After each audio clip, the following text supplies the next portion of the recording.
Rafiki de Ushauri, heureuse de nous retrouver encore ce jour pour un nouveau numéro de Ushauri. Pour ceux qui partagent, pour ceux qui like, pour ceux qui s'abonnent, je vous fais des gros bisous. Moi, que Dieu vous bénisse abondamment. Alors aujourd'hui, ne quitte pas là où tu es, que tes yeux soient centrés sur ton écran parce que nous avons une émission spéciale. Aujourd'hui, nous allons parler d'un sujet important. C'est vrai qu'après le sais-tu que j'ai fait la fois passée, donc sur l'habillement, sais-tu que tu peux éviter le gaspillage vestimentaire en consommant moins tes vêtements et même en consommant mieux. Alors, c'est quoi le gaspillage vestimentaire qui t'irait bien? Alors, n'oublie pas, ne gaspille plus ton argent. Il y a certaines personnes qui ont aimé vraiment le sujet, qui ont redemandé encore. Alors aujourd'hui, nous aurons un numéro spécial qui s'intitule « L'habillement et ma personnalité ». Alors pour ce numéro spécial, je ne suis pas seule. Je suis entourée des dames magnifiques, merveilleuses et vous allez le découvrir. Alors à ma gauche, je reçois Laetitia. Bonjour Laetitia. Bonjour Jenny. Et à ma droite, je reçois Selena. Bonjour Selena. En tout cas, merci d'avoir accepté l'invitation de Ushauri et nous sommes heureux de vous recevoir sur ce plateau Ushauri. Merci. Alors, aujourd'hui, nous parlerons de l'habillement et de ma personnalité. Alors, je veux parler un peu avec vous pour décortiquer un peu sur l'habillement. Première question que beaucoup de gens se posent, quelle est l'importance de l'habillement dans la valorisation d'une personne? Parce qu'il y a certaines personnes qui disent que l'habillement peut transmettre des messages concernant la personnalité, concernant les croyances et même concernant les humeurs de celui ou de celle qui les porte. Alors, que pensez-vous de ça? Merci, Maman Jenny, déjà pour l'invitation. Alors, pour cette première question, je dirais que, comme certains adages qui disent, l'habit démontre que l'habit parle avant vous. La façon dont vous êtes habillé exprime déjà ce que vous êtes avant que vous n'ayez parlé. Ah oui, ça c'est vrai. Laetitia? Les vêtements, pour moi, ça veut dire, ça nous montre aussi notre identité. La manière que tu t'habilles, ça montre si tu as confiance en toi. Il y a des gens qui s'habillent pour s'habiller parce qu'on doit se vêtir. Mais ça démontre ta personnalité aussi. Moi, je dirais comme ça. S'habiller pour moi est de l'art. Il y a d'autres personnes qui se servent pour de l'art. Donc, il y a plusieurs catégories pour s'habiller. De notre quotidien, de la vie de tous les jours. Mais il y a des gens qui s'habillent parce qu'ils ont confiance en eux. Donc, s'habiller, ça les plaît, ça leur met de bonne humeur. Je pense qu'il y a plusieurs catégories différentes. Donc, l'habillement valorise une personne. Absolument. Oui. Et est-ce qu'on peut juger quelqu'un en fonction de ses vêtements? Non. Pas toujours. Oui, mais pas toujours. Parce que comme je disais, un entretien d'embauche, c'est l'accoutrement. Lorsque vous arrivez, qu'on vous regarde, si vous allez à un entretien, on va dire dans un cabinet spécifique, qui parle peut-être d'habillement ou de travail de bureau, d'administration, si vous êtes habillé en style basique avec un jogging et des baskets, déjà à première vue, la personne qui va vous recevoir se dira qu'il y a un problème. D'accord? Donc oui, le vêtement peut exprimer aussi absolument le message ou la personne elle-même, ce qu'elle dégage. Pas toujours, hein, comme j'insiste, pas toujours. Oui. Pas toujours, mais c'est sûr que oui. Voilà. Je reviens, j'accroche à ce que maman Selena elle a dit. Pas toujours. Des fois, on peut bêtement rater un entretien à cause des vêtements. Oui. Tu es mal habillé ou bien pas des vêtements appropriés et qui fait que tu as raté, tu es passé à la minute seconde de ton entretien. Parce que, comme on dit, des fois le vêtement parle directement, tout simplement. Donc l'habillement valorise une personne, ce qui fait que nous devons nous habiller proprement. Mais est-ce que tout habillement dont nous avons besoin doit-il être cher? Quelqu'un, par exemple, qui n'a pas de moyens va se dire, voilà, je ne m'habille pas bien parce que je n'ai pas des moyens. Non. Alors, Non. bien s'habiller, tout dépend hein, de ce qu'on entend par bien s'habiller. Ici, de toute façon, je pense que la discussion va tourner un petit peu autour de la valorisation de la femme ou de la femme chrétienne surtout. D'accord ? Donc, bien s'habiller, tout dépend de ce que ça veut dire. Tout dépend du budget qu'on a, qu'on peut s'allouer pour pouvoir s'habiller. Parce que parfois, ce qui fait qu'on pense qu'on est mal habillé, c'est la comparaison. C'est parce qu'on se compare aux autres. Ouais, la comparaison fait que, tiens, ce qu'elle porte, pourquoi est-ce que moi je ne l'ai pas? J'aurais pu aussi l'avoir. Et pourtant, tout dépend de ce que vous avez et comment vous le mettez. Ouais. C'est ça qui importe. Ce n'est pas combien vous avez mis pour acheter ce que vous portez, parce que vous pouvez acheter un vêtement qui vaut peut-être de l'or, mais quand vous le mettez sur vous, ça ne dit rien du tout. Non. Donc voilà, tout dépend de ce que vous mettez quand vous vous habillez et ce que vous en pensez. C'est ça qui est important, mais pas la valeur de ce que vous mettez sur vous. Donc on peut s'habiller chic et pas cher.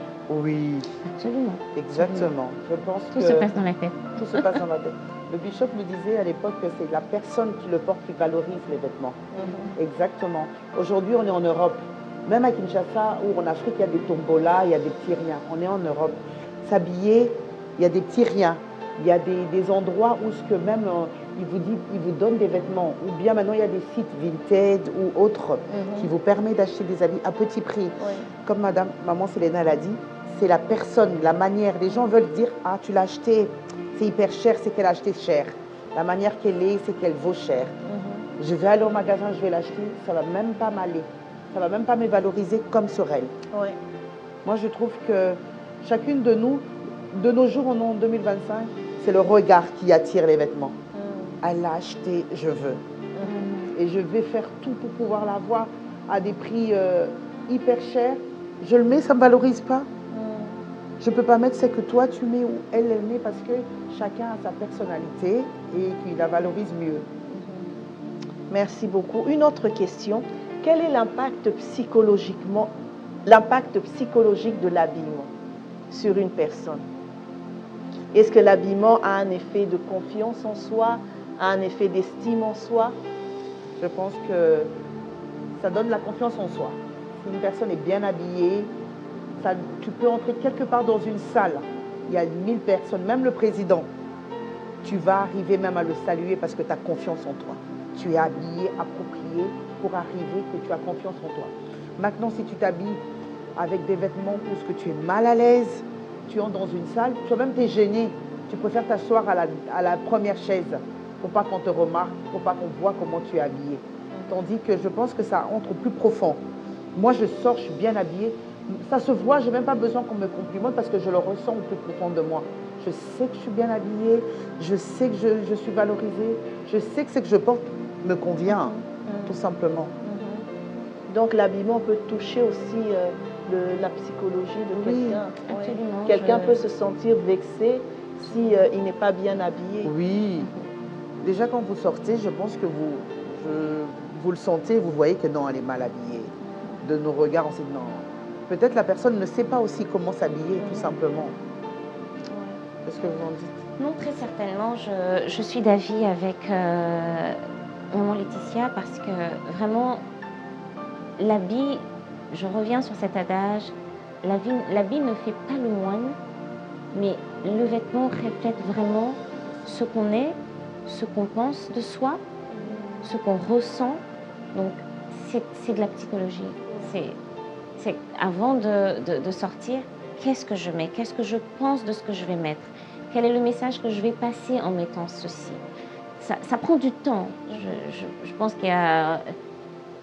Je pense que c'est peut-être beaucoup chez les femmes, hein, ce genre de réflexion. Exactement. De prendre du temps en regardant un vêtement. Quel est le message que je vais transmettre en mettant ce vêtement? Mais c'est vraiment chez les femmes, peut-être pas beaucoup accentué autant chez les hommes. Pourquoi? Parce que c'est important de se sentir bien dans sa peau et de ne pas arriver quelque part et de se sentir mal. Et oui, ça joue beaucoup sur le mental, beaucoup. Ça joue beaucoup. Oui. Parce qu'on entend même les enfants à l'école qui sont vexés aussi. Exactement. Parce qu'ils ne sont peut-être pas bien habillés, peut-être à cause de la situation des parents qui ne permettent pas que les enfants puissent s'acheter telle marque de chaussures ou de vêtements. Alors quand les autres se moquent de l'enfant, eh bien l'enfant est vexé. Exactement. Alors là, encore une fois, je crois que ça va peut-être ouvrir un autre débat sur peut-être un autre thème, hein, sur l'éducation. Ah oui. Parce que l'éducation est importante. Moi, je sais que mes parents, avec l'éducation qu'ils m'ont donnée, c'est de ne pas s'attacher aux choses, premièrement, et de ne pas regarder les choses comme si, voilà, certaines sont beaucoup plus importantes que d'autres. Ça, c'est dans tout ce qui est bien matériel. C'est ça qui est important.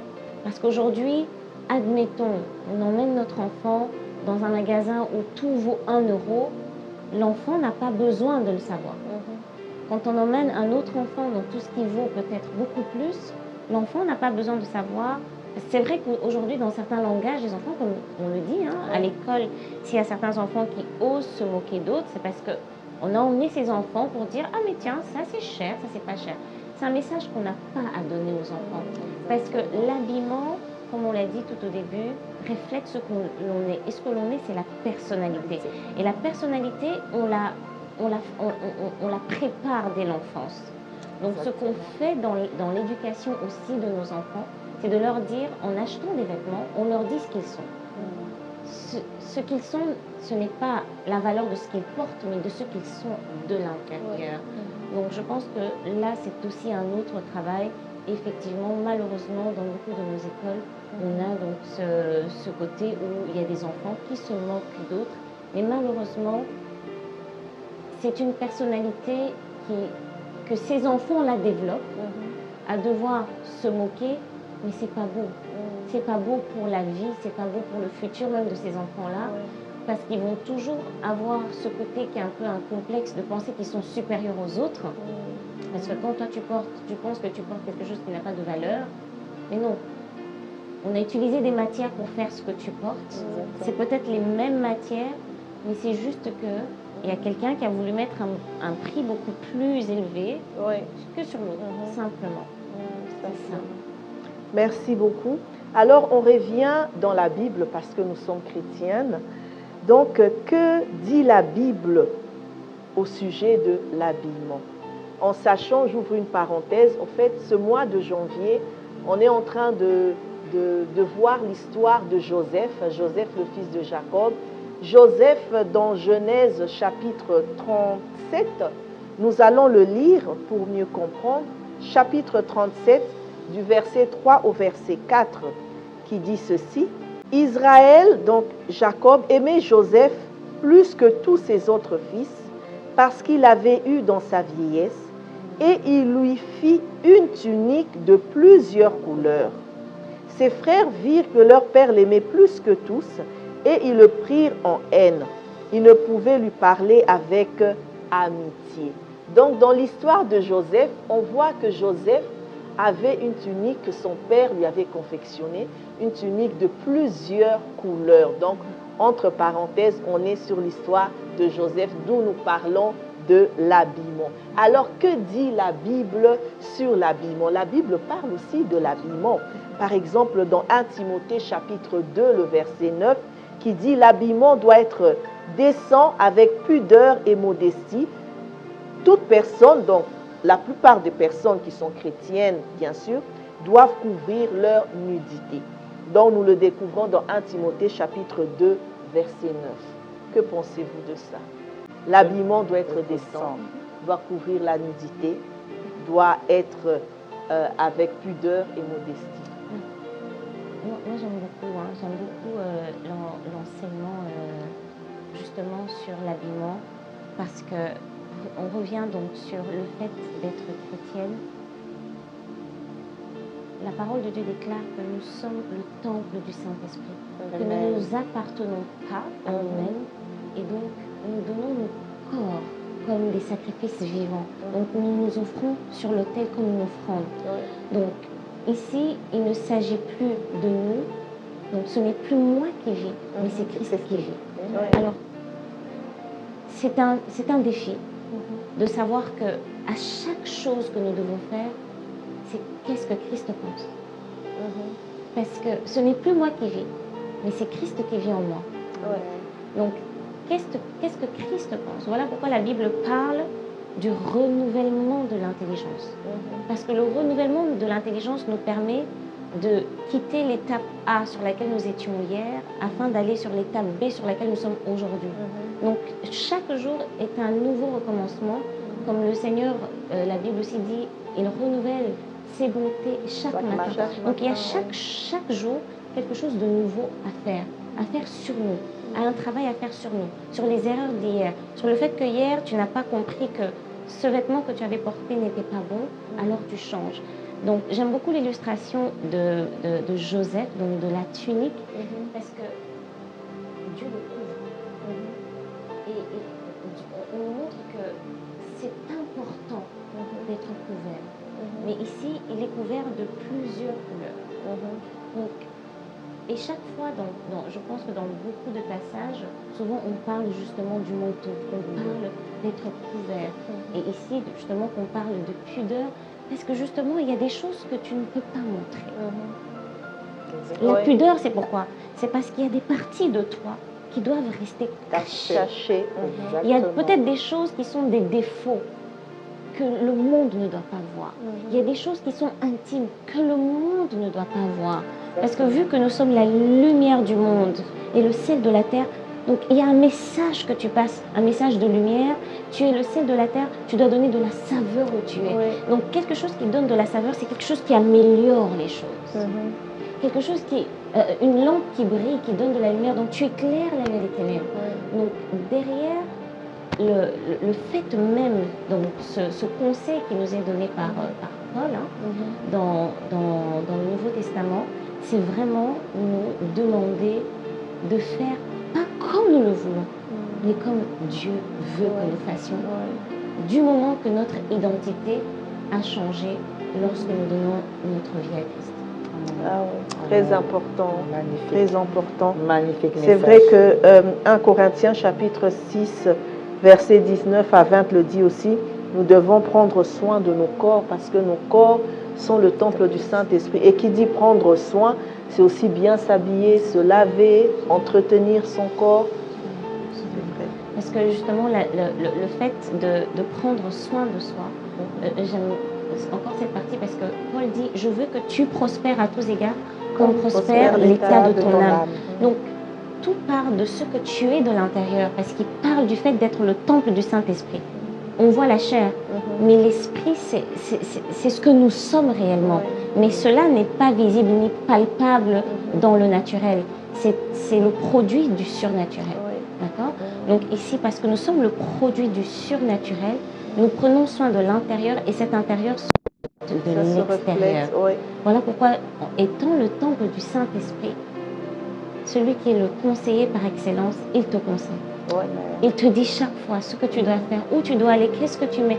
Tu rentres dans un magasin et tu te dis, ok, il y a beaucoup de choses. C'est comme devant un buffet, on ne mange pas tout ce qu'il y a dans un buffet. Qu'est-ce que je choisis? On sélectionne, autant on va dans un magasin, on sélectionne et on ne prend pas tout. Oui, c'est ça. C'est vrai, c'est très important. Alors on est déjà à la fin. Un mot de la fin? En tout cas, ayez confiance en vous, parce que moi, comme je dis chaque matin, c'est le Saint-Esprit qui m'encourage pour m'habiller. Parce qu'on ne peut pas choisir de nous-mêmes, je mets ça, je mets ça. Il y a d'autres qui ont déjà ce don-là. Hein. Moi, je ne sais pas pour vous. Vrai. Je ne sais pas pour vous, mais moi, je peux me changer des fois 5 fois au moment de gêner. On est pareil. Je me change, je me dis, ah. Et la veille, le Saint-Esprit va me dire, mets ça, mets ça. Et tout le monde va dire, waouh. Je pense que en nous, comme elle a dit, maman Selena l'a tout reflété. Notre corps ne nous appartient pas. Christ est en nous. Nous devons même être imitateurs de Christ. C'est-à-dire quand on passe, on dit waouh, elle a quelque chose. C'était pas ta tenue qu'on a regardée. Il y avait quelque chose de spécial. Donc pour toutes les jeunes filles qui disent oh, je n'ai pas confiance en moi, des fois rien me va, je ne sais pas quoi mettre. Si. Maman Selena l'a dit, on peut entrer dans une boutique, il y a tout. il y a quelque chose qui sera spécialement pour toi. Ah oui, voilà. Merci beaucoup. Merci Maman Jenny. Ce que moi je peux aussi rajouter à certaines jeunes femmes qui vont suivre ou certaines mamans, pour le mot de la fin, c'est pas évident de s'habiller quand on est femme. Surtout quand on ne connaît pas encore son corps. En discutant un peu avec Maman Jenny, j'ai un peu raconté, étant jeune femme, jeune fille à l'église, je ne m'habillais peut-être pas correctement au début. Je ne me couvrais pas comme il fallait, parce que voilà, on est jeune, à l'adolescence, on se découvre, on s'affirme. Donc il y a tellement une quête de soi, une quête de qui on veut être, qui on va devenir, qui fait que parfois on ne sait pas où se positionner. Donc j'ai envie de dire à celle qui ne s'est pas encore trouvée, le panier circule encore. Prends le temps de te découvrir et laisse le Saint-Esprit te montrer réellement qui tu es. Et j'ai envie de lancer un cri fort à certaines mamans ou certaines sœurs qui sont déjà à l'église, mais qui connaissent déjà comment sont les choses, de ne pas pointer le doigt. Moi, je me souviens avoir été pointée du doigt et automatiquement, tu sens le rejet sur toi. Tu commences à ne plus t'aimer, à ne plus aimer la personne que tu es. Tu commences à ne plus savoir comment t'habiller. Et malheureusement, ça casse la confiance en soi. On n'a même pas le temps de construire notre personnalité parce qu'on se dit, je m'habille pour faire plaisir, mais pourtant on doit s'habiller pour être le reflet de ce que nous sommes, mais surtout lorsque nous avons le Saint-Esprit comme conseiller par excellence, de passer un bon message au travers de notre tenue. Donc ici, vraiment, mon cri d'appel, c'est de dire aux mamans, aux sœurs qui sont déjà dans cette connaissance de l'habillement de décence, d'aider les sœurs, d'aider celles qui sont en train, même les mamans qui ne savent pas encore. Quand tu es très forte, tu ne peux pas mettre certains vêtements, il faut le dire. Il faut aller vers cette personne avec amour, sans jugement, et lui dire, fais attention. Parce que beaucoup s'habillent parfois parce qu'elles sont passées par des blessures et elles veulent peut-être se faire aimer, se faire accepter. Mais pour ça, il y a un travail à faire. S'il y a un regard de jugement, on ne peut pas changer avec le jugement. On change grâce à l'amour. Et que l'amour soit vraiment l'appel pour pouvoir aider les autres à s'accepter, à s'affirmer et s'habiller au mieux pour refléter réellement ce que l'on est en Christ. Voilà, c'est pour le mot de la fin. Merci beaucoup. Donc, comme on l'a vu, chaque personne est spéciale. Dieu a créé chacun de nous, chacune de nous d'une façon spéciale et chacun de nous est appelé à dégager cette personnalité qu'elle a ou qu'il a. Alors, je veux vous inviter à prier. Nous allons prier ensemble. Il y a peut-être quelqu'un qui est en train de vivre des moments difficiles à cause de son habillement. Il y a quelqu'un peut-être qui ne sait pas comment s'habiller, qui a été peut-être pointé du doigt. Il y a quelqu'un peut-être qui ne se trouve pas belle, qui ne se trouve pas beau, qui a beau essayer tellement de vêtements, mais à cause de la morphologie, à cause de plusieurs raisons, la personne ne s'accepte pas, la personne ne se trouve pas belle. Alors nous allons prier pour toutes ces personnes qui nous suivent, que le Saint-Esprit puisse toucher les cœurs et que le Saint-Esprit puisse guider les personnes qui veulent faire plaisir à Dieu dans leur habillement, mais qui n'y arrivent pas. En sachant que notre corps est le temple du Saint-Esprit, que le Saint-Esprit nous aide vraiment à garder ce corps totalement pour lui. Alors élevons nos voix et prions. Éternel notre Dieu, nous te rendons grâce et nous te bénissons. Nous te disons merci Seigneur pour ces sujets spéciaux Seigneur notre Dieu que nous avons traités, ô Yahweh notre roi. Seigneur, nous te disons merci Seigneur parce que tu nous as appris encore aujourd'hui Seigneur à pouvoir nous aimer tel que nous sommes parce que tu as mis en chacun de nous Seigneur quelque chose de spécial qui doit refléter, qui doit extérioriser, parce que chacun de nous est spécial à tes yeux. Seigneur, nous prions pour cette personne, Seigneur, qui est vexée, cette personne qui a perdu confiance en elle, cette personne qui a perdu l'estime de soi, cette personne qui est découragée, Seigneur, à cause de son habillement. Je prie et nous prions, Seigneur, que tu rencontres ces personnes, que tu visites, Seigneur, ces personnes qui ne savent plus comment s'habiller, qui ne savent pas comment, Seigneur, valoriser leur personnalité, leur personne.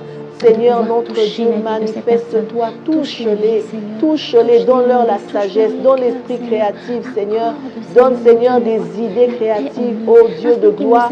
Merci, Seigneur, de donner les moyens, Seigneur, pour valoriser ce corps, Seigneur, qui est le temple du Saint-Esprit. Viens régner, Seigneur, prends ta place dans nos corps, dans nos vies, Seigneur, que nous puissions refléter ta gloire. C'est au nom de Jésus que nous avons ainsi prié. Amen, amen, amen. En tout cas, merci beaucoup, Maman Selena. Merci beaucoup, Maman Laetitia. Merci à toi. Merci à vous qui nous avez suivis. Eh bien, rendez-vous la semaine prochaine, toujours dans le même sujet, l'habillement et ma personnalité. Que Dieu vous bénisse. Bye bye. Que Dieu vous bénisse.